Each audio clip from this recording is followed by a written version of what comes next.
All right, let's start off with Mel's bruise that she got from stones on Saturday. Oh, it's a burn / graze. There it is.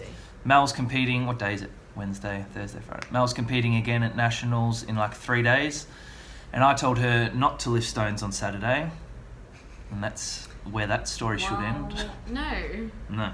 So Mel did stones. Needed to feel like I could still do strong man stuff. 80 for 2 reps. Yeah, whatever. No tacky.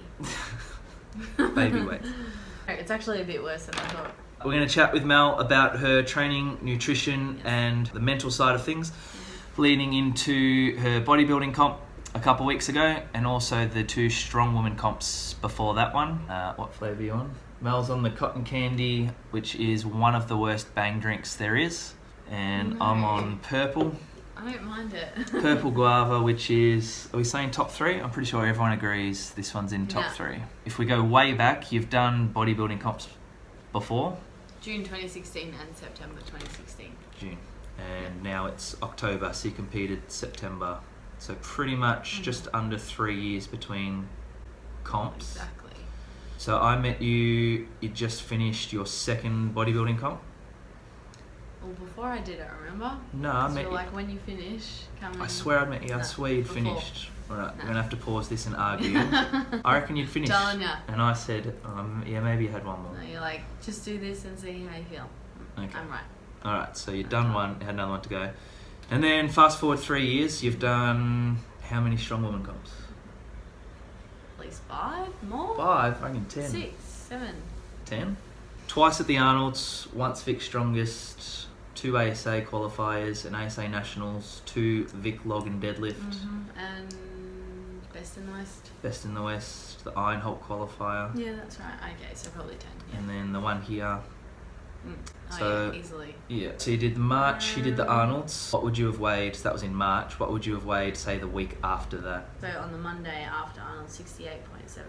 Yeah, so almost back up to 69 after the Arnold's. You suggested or asked if you should cut down to 62.5s, which you'd never done before. Yeah. Would it be possible to get down to 62.5s to compete at the ASA qualifier, which was in Ballarat? And I remember you asking, and I remember thinking and saying that you could do it, but you might look gaunt and you might lose a lot of strength. Yeah. And I had my reservations, but I was more than happy for you to do it. And you started cutting for that in April. Yeah. You were, I think we looked at it before, what were you? 60... 69 and a half. Wow. 24th, yeah, 69 and a half. Can you remember how many calories you went from to get down from 69 to, I think it was 64? Well, yeah, that's right, I got 64. Okay, lowest calories got was 1500. Alright, what's your normal amount of calories if you were just training? So you normally weigh 68 to sometimes 70 was the heaviest that you were? 70 to 72 is overeating every day. Yeah, okay. Yeah, that's not normal. That's not normal, but it did happen. But I thought it was at the time. It did happen, you did get up. I thought it was my normal weight. Yeah. Yeah. Well, we're just saying, we've got these photos around, and the old photos of Mel when she's around 70, like you weren't a big person or anything, but now that you've shrunk down to this size, like you can't help but look at those pictures and you can really notice that you're bigger. I mean, a lot of people would be happy to look like that though. But not you. You're miserable. No, not now. Oh, I was happy at the time. Yeah, true. 2 months to drop 5 kilos, and then you did a quick water and weight cut to make the 62.5 kilo category. Bathing. Ugh, and in the bath. Yeah. If you were just doing a Strongwoman comp under 70, what would you normally eat? Or you wouldn't track? Yeah, no, I wouldn't track. Yeah, okay. Yeah. So around 2,000, sometimes more. Definitely more. Definitely more. Definitely more. So then you competed at the ASA Vic qualifier. You came first. Did very well. That was the comp where we had 3 girls from here all podium, which I was very proud of. You, Beck and Abby getting first, second and third in the under 62.5, so that was cool. When was it that you decided to do the bodybuilding comp?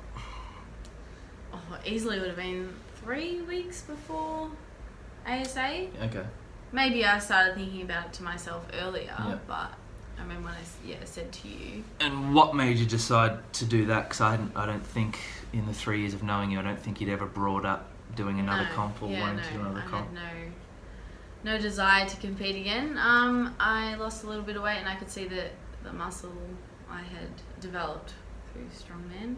really substantial, and thought that I looked a lot better than when I competed. When you competed in 2016. Yeah. I can't remember what was my reaction. I think I was just all about it from memory. You said, don't be a pussy. Oh, Do really? it. Yeah. Oh, okay. I've never coached someone or helped someone diet for a comp like that. I'd help someone with any sport. I trusted that if you thought you looked better than the first time that you did it, then I was all for it. So the next goal was the Skip Leg Day Classic here at the gym. So that was 2 weeks before the bodybuilding show. Yeah. You didn't even have to cut weight for that comp as far as like a weight cut. So what did you weigh in? Was it 60.5, 61? Yeah, 61.2 I think. 61 or something like that. Yeah. So you dieted down from, you were 64 late June. Yeah. How many calories? You still stayed about 15. Yeah. And you were able to drop. I had 1550 in there. So probably 1550 to 1600. Yeah. Yeah. You won Skip Leg Day. You got 2 Aussie records. That whole time, I think you'd been holding on to your strength pretty well. I think there was like 10 kilos off your deadlift, 10 kilos off your squat maybe, but weighing 7 or 8 kilos less. Yeah. So that was a good result. And then I feel after Skip Leg Day, since then, I reckon your strength, there's been noticeable decrease. Yeah, absolutely. Yeah. Just kind of like for a little while you can maintain it. Yeah. And then once it's been 10 kilos or like 3 or 4 months of being in a pretty heavy deficit, I think that's kind of borderline for strength, and things starting to decrease now. But I remember being nervous that I would even hit the weights that I wanted as well. I could change my on the day. axle. Yeah, 2.5. Yeah. But yeah, I think that environment just helps you anyway, so maybe. True. Debatable. And then 2 weeks after that Strongwoman comp, you're up on stage. So what did you train differently or eat differently in that 2 weeks? Eating wouldn't have been different, less calories. Yeah. And training was just more bodybuilding. True. Yeah, so Mel lifted heavy the whole way through the prep for both comps, but did bodybuilding style, the way we all train here and the way the program works, we're all doing bodybuilding style training after the heavy work. So we do a lot of high rep stuff, like high rep, I think when I say high rep, people think like 15 to 20, whereas we're doing 80s and 100s and 150 reps of things and stuff like that. So like our high rep is high rep. And when I say low reps, I don't just mean 3 to 5, like we're building up to a 1 rep max on something every week. So lifting heavy the whole time. I'm going to let you talk a little bit about the mental side of things. What was your prep like for the bodybuilding? Oh, this whole time, once you decided you're doing the bodybuilding comp, so socially and what you were eating and things like that, kind of chat a little about the mental side of things. What was easy or what was hard? Yeah, social was probably the hardest thing because I was keeping it to myself. Yeah, if we had dinner at friends and things like that, I'd really have to be prepared throughout the day because there was nothing I really said no to. I just obviously wouldn't be out. As in going out? You didn't say no to going out? Eat a huge amount. Yeah. Oh, fuck, I don't know if you want to put this in, but I'll say it. Like the weekend before the bodybuilding comp, we went to a friend's for dinner on the Saturday night and they were making gnocchi and I was like, bloody hell, how do I manage this? I thought you were going to say pot brownies or something. No, they were making gnocchi. No. I'd say no anyway, I hate that shit. Yeah. I'll definitely edit that out. Anyway, and it was like a burnt butter sauce and I was like, oh my god. Not a burnt butter sauce. Oh, so much fat and then so much. We're so strong now. How'd you say that? Probably why I wasn't lean enough. So did you have some of the burnt butter sauce? The tiniest bit, but that was the thing. God. A week before your bodybuilding comp, you're having burnt butter sauce. I know. Anyway, so. Wow. People be like, is she seriously? Whatever. It's how I wanted to do it, I guess. Yeah. Anyway, so yeah, obviously had the smallest bit. Yeah. And a bite of garlic bread. So you were able to. So when you tell me you try these things, like you had a little bit of ice cream last night, or you had a little bit of this, do you work better like that? Like you can actually just have one bite of garlic bread and then stop? It really depends. There's times where you just no, you just can't have anything at all. And there's times where, a little bit will, satisfy you or cure. And just make things, it just really depends. I'm just like that. Yeah. It's just, or sometimes I just go right off the rails. It depends. I think I'd just say no. I don't think I'd even have a bite of something. For me, I'd need to just avoid things, but you're able to just take a bite of garlic bread or burnt butter sauce and then stop. Yes. most of the time. That's because, well, fuck. So how strict were you? So you were on 1450 to 1500 calories, which by my standards is pretty low here. For anyone doing strength training, strong woman, aiming to get stronger, 1500 to me is low. It's not unhealthy. If there's girls that are on 12 or less, to me that's unhealthy, and I don't want them doing that for very long at all. 1500 is, I would have thought by now that you'd be super grumpy and just gaunt and had disappeared into nothingness. That's coming, yeah. Yes, it's just starting to get to that now, and it's been 3 months, is it? Yeah, maybe. At least. A bit longer now, is it? Yeah, no, I would say 4. Yeah, close to 4 months, 1500 calories. Was there any, so how strict were you? How many days a week did you hit exactly 1500 calories? And when you went over, how much did you go over? Oh, well, I just couldn't even say because you wouldn't track? I didn't track it. Yeah.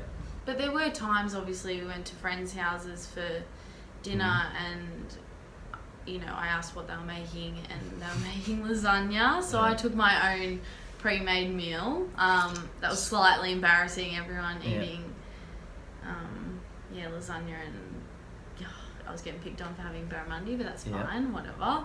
And I made cheesecake and had the smallest slither. Taking Tupperware to friends' houses for dinner.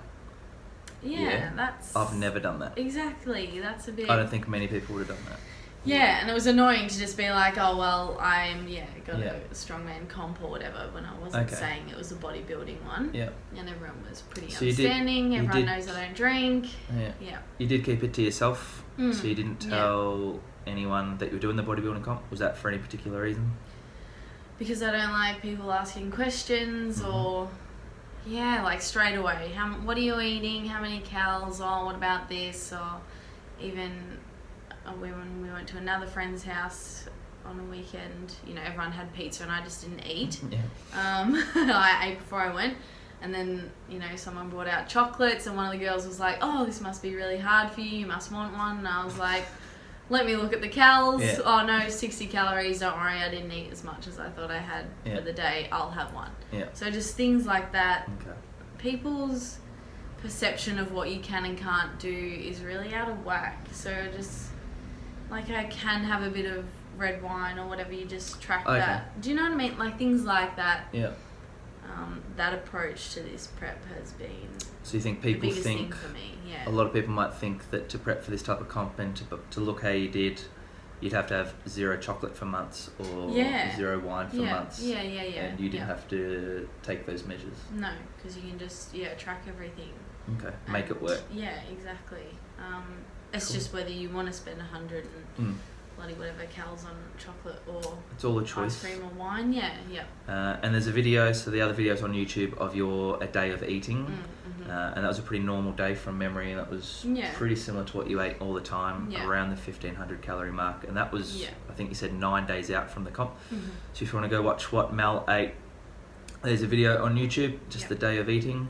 And we put in, was it 2 diet breaks? We experimented for the first time with diet breaks, which was our first time for me learning about that. So diet break is when you have a break from your diet as far as, so if Mel's on 1500 calories, we bumped it up to 1800 calories, but instead of just doing it for 1 day and having like a, what do they call it? A binge day or a blowout day.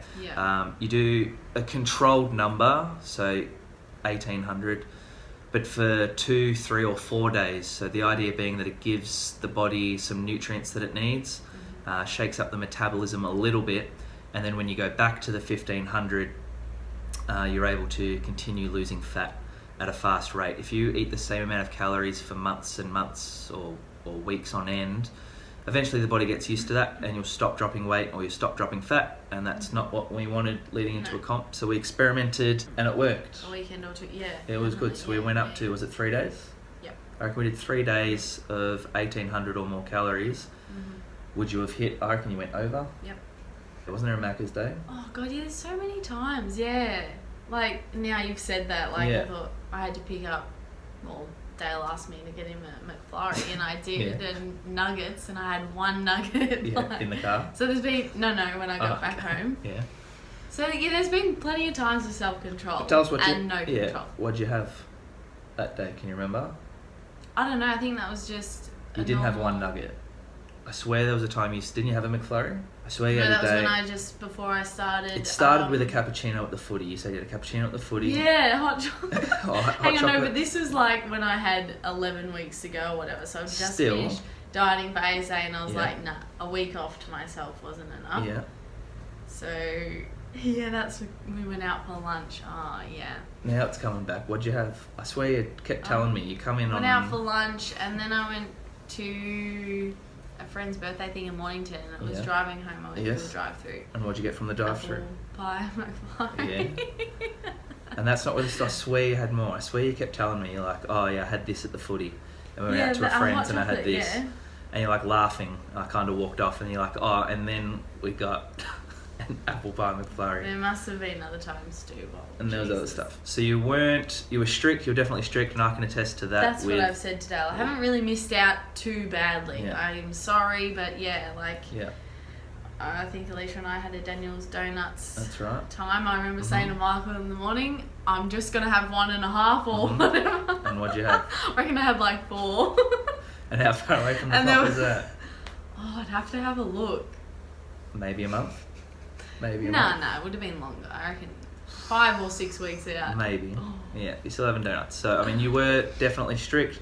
You stuck to it really well, but there were times where you did go over 1,500 calories. But I feel like my training allows almost, like our training isn't normal.